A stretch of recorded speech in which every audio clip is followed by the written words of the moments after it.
지금 보면 이게 12월 4일이잖아요. 전날 계엄 해제 국회가 의결을 했는데 예. 결국은 4시간 동안 시간이 왜 얘기를 안 할까 싶은데 예. 알고 보니까 군부대도 대기하고 있었고 뭐 예. 특임대라든지 다시 재선포해라 이런 얘기를 했다는 증거들이 드러나고 있습니다. 아니 그거를 제가 이제 뭐 제보를 받았어요. 아, 제보 받으셨습니까? 현안 질의 때 또 얘기를 했어요. 아, 맞습니다. 예, 맞습니다. 현안 질의 때 얘기를 예. 했고 뭐냐면 방첩사 쪽을 통해서 제보가 들어온 거예요. 뭐냐면 이제 합참 지휘통제실에 있다가 대통령 김용현부터 오고 김용현이 이제 어깨를 두들기면서 수고했다 뭐 이런 식으로 얘기를 하다가 대통령이 들어오니까 그 상황실 결심지원실로 다 들어간 거예요. 네.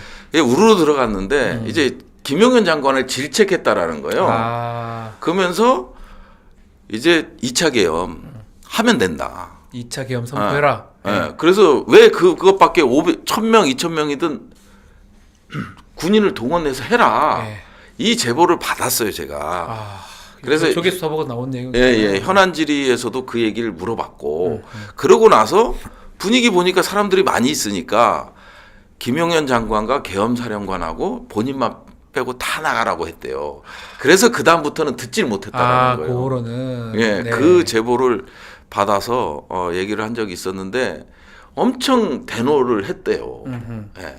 이게 사실은 저는 이게 지금은 뭐 많이 보도되고 있기 때문에 그렇지만 지금 헌법재판소한테 시사한 내용도 있다고 좀 보거든요. 이런 사람이 돌아오면 계엄 선포 다시 안 할까요? 이게 거기에 대해서 좀 한 말씀 드리겠습니다. 예. 이게 뭐냐면 거의 그 계엄을 한 이게 정신 나간 짓이라는 걸 갖다가 정신 나간 짓이라는 걸 모든 국민이 거의 동의하는 거 아닙니까? 그렇죠, 다 봤고요. 그거는 뭐 극우도 아마 동의를 할 겁니다. 정신 예. 나간 짓 했을 거라고. 예. 근데 이게 이러한 무모한 짓을 저질러도 처벌받지 않는다는 그러니까요. 게 되면은요, 이거 심각해지는 겁니다. 뭐냐면 만약에 처벌받지 않 지금 2차 계엄 얘기를 갖다가 하셨는데 이거 보면 2차 계엄을 만약에 선포한다고 윤석열이 다시 얘기했을 때 지금까지는 군인들이 따르지 않거나 소극적으로 했거나 따르지 않았던 군인들이 있었습니다. 네. 이번 계엄이 실패하는데도 일조를 했죠. 네. 이 군인들이 거부하는데 한계가 있을 거예요. 아니 좀 뭐 가만히 있어봐. 이거 보니까 뭐 처벌받지 않네. 근데 이거 성공하면 한 자리 할 수 있네. 잘못된 시그널이 전달되면 이게 큰일 나는 게. 예. 이 사람들이 이 계엄군이 오면 100% 시민이 나와서 이번에 또 막습니다. 근데 이번엔 정말 시민들이 잘 막았죠. 근데 이게 잘못하면은 이게 내란으로 갈 수 있습니다. 또 그러니까 생각이 그러니까요. 흥분한 그거. 그 일선 지휘관들이 거기는 젊습니다. 젊은 세력들이 많이 부딪혀가지고 그러면 아주 우발적인 사고가 전체로 이렇게 막 걷잡을 수 없는 상황으로 이렇게 사태로 번지는 것이 역사에 있지 않았습니까? 그러니까요. 그런 게 가장 우려되는 거죠. 그러면 그렇게 되면 누구도 통제 못합니다.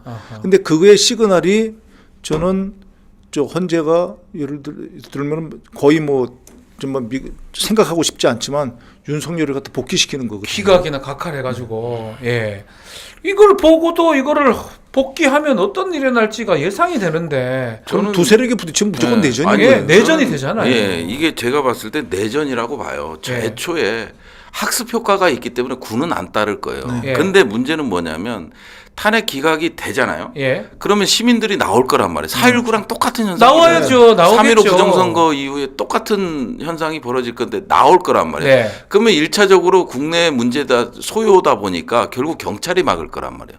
근데 이제 경찰은 막다 보면 한계에 다다를 거예요. 그러니까요. 그러면 이제 경비계엄, 비상계엄이 아닌 이제 경비계엄으로 해서 서울시 내를 경비계엄을 선포할 거란 말이에요.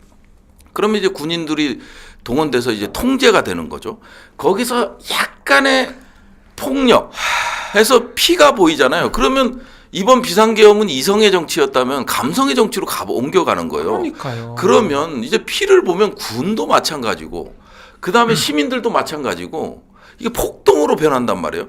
폭동으로 변하면 결국은 아주 폭력이 일어나고 군 내부에서도 반란군과 진압군의 내전으로 가는 거예요. 그러니까요. 그래서 이런 것들이 아주 대한민국을 4.19 때로 돌려버리는 그렇게 되면서 결국은 어떻게 되겠습니까? 야, 이게 참 무서운 상황인데 지금 또 하나 내용이 옴니 내용입니다. 노상원 네. 수첩 막 적어놨는 게 사실은 뭐 망상이다 이렇게 생각하기도 하지만 현실이 될 수 있다라는 근거들이 드러나고 있는데 자 추미애 의원 얘기입니다. 수집소 중에 한 곳인 옴니 근처에서 7사단이 전시 사망자 훈련을 대대적으로 실시했다는 얘기가 있는데 이것도 인터뷰 들어보고 이야기 조금 더 이어가겠습니다. 24년 그 8월 27일에서 8일 사이에 군이 대대적으로 전시 사망자 관리 훈련을 시킵니다. 그러니까 전시를 염두에 둔 것이고 대규모 유혈 사망자가 일어난다는 전제 하에에 훈련을 시킨 거죠. 바로 그 부대가 어딘지 아세요? 2군단 7사단이에요. 그러니까 예. 화천의 오음리 근처입니다. 노상원이 이 7사단에서 과거에 근무를 했어요. 그러니까 7사단의 수색 대대장도 했고 또 연대장도 지냈어요. 이 근처에 아까 그런 하나원이 관리하는 탈북자 수용시설도 있고요. 바로 인근에 8호라는 인공저수지가 있고요. 그 일대를 훤하게 아는 것이어서 강제 구금시설, 전두환이 했던 삼천교육대 같은 그런 끔찍한 시설을 할 수 있는 최적지다라고 봤던 것 같아요. 자, 이 전시 사망자 훈련 부승찬 의원님 이게 전 처음 저 군에 10년 있었는데 7사단도 자주 갔고요. 예. 이런 게 어떤 훈련입니까?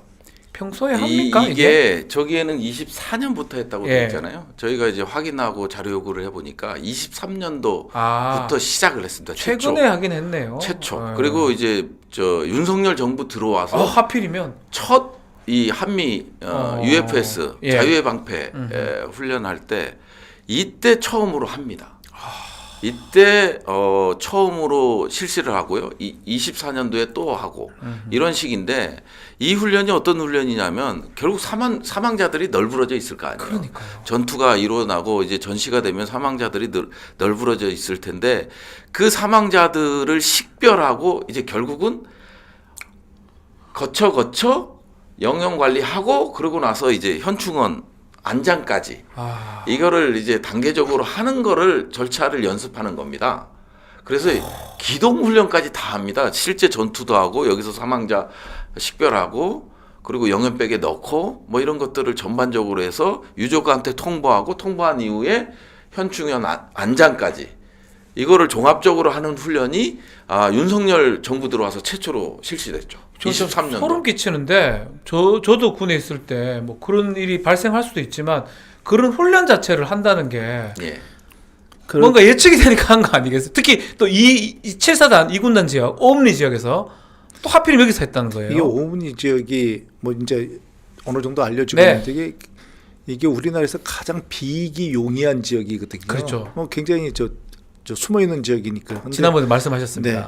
그런데 이게 왜 그러냐면 영연백 같은 게 우리들이 피하고 싶은 이런 장비이기 때문에 이 예산이 예산이 계상되더라도 예산이 있더라도 이걸 제일 마지막에 연말쯤에 구입을 해요. 네.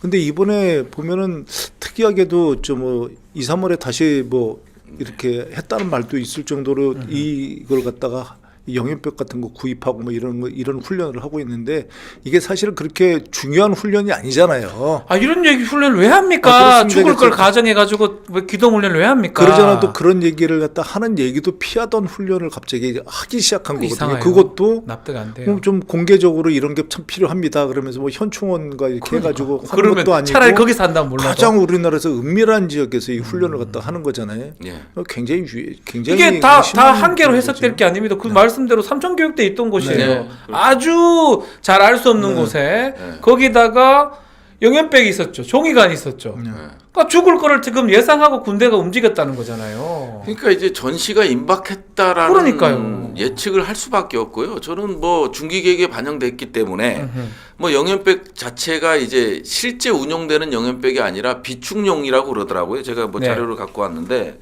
이 중기계획에 반영돼서 비축용으로 이제 구매를 하는 건데 입찰 공고 내역도 뽑아봤어요. 네. 19년도부터 총 9차례가 있었어요. 근데 이상한 점은 뭐냐면 예. 이 입찰 공고를 하는데 전부 정상 공고로 올라오는데 이게 보면 2024년 5월 10일, 2025년 3월 12일이 긴급 공고로 들어와요. 하필이면 이게 이게 뭘 의미하는지 저는 이상해요. 아직까지도 이상해요. 정말 이해가 안 되는 거예요. 중기계획에 반영됐으면 당연히 정상 공고거든요.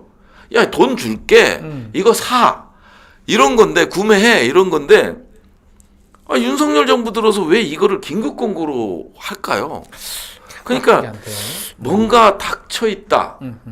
라는 의구심을 가질 수밖에 없는 하여튼 거거든요. 네, 김병기 의원님. 이 지역에 저희가 의심을 갖다가 거두지 못하는 게 저 우리 부승창 의원님께서도 여기서 뭐 훈련 받으셨을 것 같은데 여기가 HID 훈련 지역이거든요. 맞아요. 군대가 있었어요. HID 예. 삼천교육대. 네, 왜냐하면 이 8호인데 이게 이 호수 인공호수 있고 뭐 이런 데서 네. 훈련 받고 이런 데인데 인공저수지가 이게 있다면서요? 저희가 네 그렇습니다. 여기가 우리가 뭐 예단해서 그럴 리가 있겠어 그렇지만 사실 이거 조금만 보면 12월 2일 날 아마 저 계엄 얘기하면 그건 미친 X 네. 소리 들었잖아요.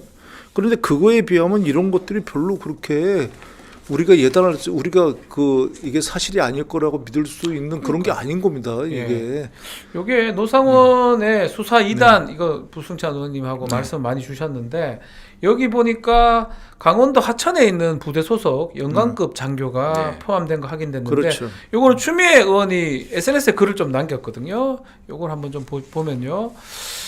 유명한 노상원 수사 2단 국방부 있는데 수도권 인원들로 선발했는데 특히 화천 강원도 화천에 있는 여기 7사단 화천에 있습니다. 27사단 화천에 있고요.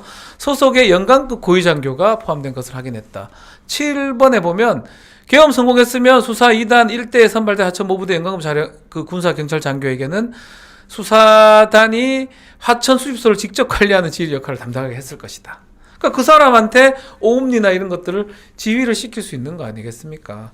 그러니까 딱딱 떨어지잖아요. 이게 안 떨어집니까 이게? 그러니까요. 완전히 떨어지잖아요. 마치 진짜 기획한 거 마냥 딱딱 떨어지잖아요. 있는 우리가 뭐 지어낸 것도 네. 아니고. 그러니까 왜 하천에 있는 그 연관급이면 하필이면 중령이나 뭐 될 것 대령이나 될 것 같은데 그 사람이 뭐 외적이가 고위급이라고 그러니까 아마 대령 정도 대령 되지 않을까 되겠죠. 싶어요. 네. 네. 아니 대령이 저기서 왜 저런 걸 합니까? 말이 안 되지 않습니까? 아니 그래서 다시 한 번 더 질문 드리고 싶은 게 이 정도로 확실한데 헌법재판소는 왜 결정을 안 내린 겁니까? 김병기 의원님. 그건 저한테 묻지마시고 아니 궁금해서요. 좀 빨리 근데 내려야 된다고 이게 생각이 들어서요. 날짜도 별로 안 좋습니다. 그러니까 빨리 네. 내려줘야 되는 게 그러니까요. 이게 이번 주 내로 내리자면 다음 주에 보궐선거 있거든요. 그것도 근데 보궐선거 문제예요. 핑계 대고 또 미루면은 이게 그러니까 정말 쭉쭉 밀릴 수 있거든요. 그래서 정말 이게 다시 말씀드리지만 국민들이 피곤함이나 이런 것들이 제가 상상을 절합니다. 그러니까 저희 그 지역구 의원들은 지역에서 활동하는 게 되게 중요하잖아요. 네. 저희 지역은 이제 그 활동하는 더군다나 저희 지역이 지금 보궐선거가 하나 있죠. 예. 보궐선거가 있는데 보궐선거 가서 있다가 보면 저를 발견하신 분들이 왜 여기 너 뭐 하고 있냐 이런 거거든요. 참. 이 보궐선거 우리가 알아서 할 테니까 안 할 수도 없는데 또 가셔야 되는 게 나는데. 우리 후보 이거 송동석 후보 좀 잘 아니 알아서 우리가 할 테니까 당신 여기 있으면 안 되잖아요. 그리고 한가해 보인다.